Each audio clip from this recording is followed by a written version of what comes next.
The truth shall be the leader of their lives. Truth shall dictate their thought and speech and act. They shall feel themselves lifted nearer to the sky, as if a little lower than the gods. For knowledge shall pour down in radiant streams, and even darkened mind quiver with new life, and kindle and burn with the ideal's fire, and turn to escape from mortal ignorance. The frontiers of the ignorance shall recede. More and more souls shall enter into light. Minds lit, inspired, the occult summoner here, and lives blaze with a sudden inner flame, and hearts grow enamoured of divine delight, and human wills tune to the divine will. These separate selves, the Spirit's oneness feel. These senses of heavenly sense grow capable. The flesh and nerves of a strange ethereal joy, and mortal bodies of immortality. A divine force shall flow through tissue and cell, and take the charge of breath and speech and act, and all the thoughts shall be a glow of suns, and every feeling a celestial thrill. Often a lustrous inner dawn shall come, lighting the chambers of the slumbering mind.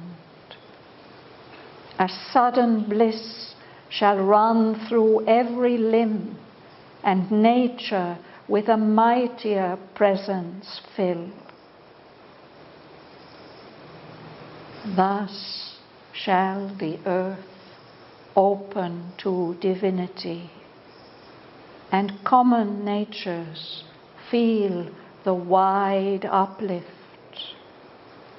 Illumine common acts with the Spirit's ray, and meet the deity in common things.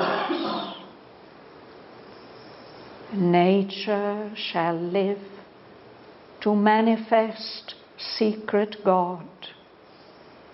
The Spirit shall take up the human play.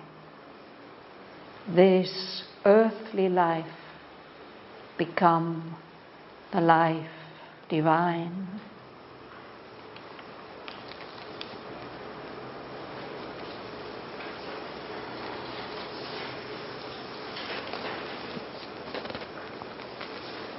This one was read by NIROD-DA'S and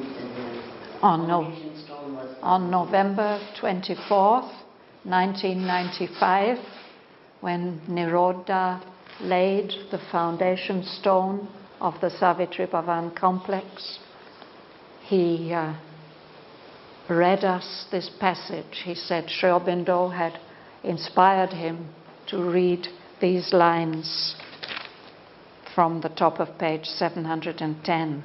The truth shall be the leader of their lives, down to the bottom. And on that day, he invoked the presence and the blessings of Aurobindo and the Mother for this place.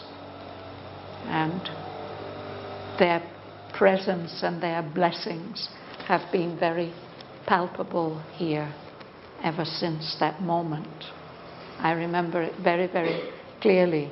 I would never have been part of this Savitri Bhavan project if it hadn't been for that invocation, that moment, and what happened that day. It was very extremely special. About 4 o'clock in the afternoon. Yeah, The photograph was I had seen this photograph. The foundation stone and quiver. He climbed down into the hole and put it. Yes, he was in his 90s then, but he did that for us. Yeah. And he used to love to come here. He inaugurated this building in August 1999. And I remember one day after that when he came, and the room was empty. We didn't have all the books here at that time. It was empty like it is today.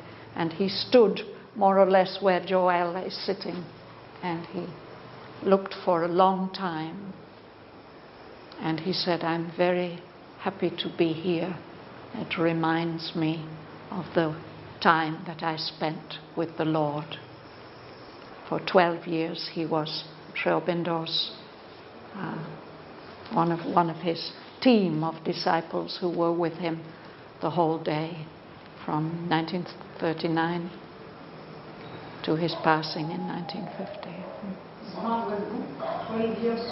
12 years with Aurobindo. Yes, beautiful book. And NIROD-DA'S was a very, very beautiful person.